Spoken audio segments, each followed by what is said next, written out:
koka hipetraka Fara samanambady ihany dia Mpivarodamba miresaka Fara toka Mpivarokena no manao kory fara mikitika Diaza misy mamaly kory fa ilauzy mandana mipitsika Efa zatra mitolo no mbireny sady mpanahody tandroka Kara misy adiady kely de manaitra sy mandrangotra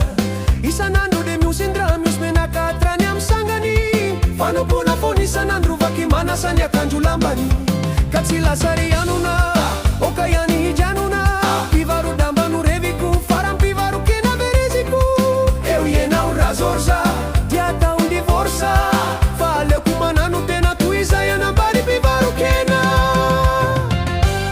Efa elana mitovy fa Mpivarodamba no mendrika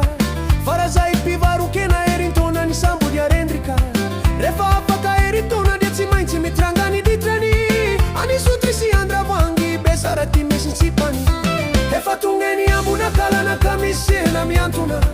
Bimaso tsy misy farangra misy ny kala manatona Fara misy famerim-bola de lazay ny fadinodinony Amizany ny tananao de samboriny sady fininy Ra mpivady no miaraka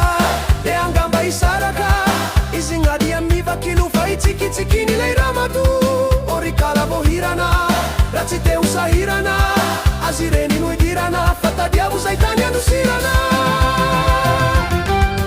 Ny Mpivarodamba ry madimôzely bakolio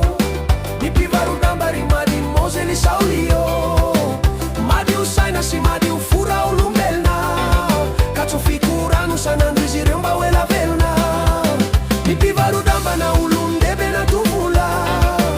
Dia olona tsotra no sady male mifanaye Mirana lava ra sendra mba hitako eny an-tsena Fa tsy mba mihizitra ohatry ilay Mpivarokena Andeha ringe ho jerena irovadina Mpivarokena Raha jerena ny volam-bogadiny De ho sambatra gn'ambany vadiny Kanefa tsy miala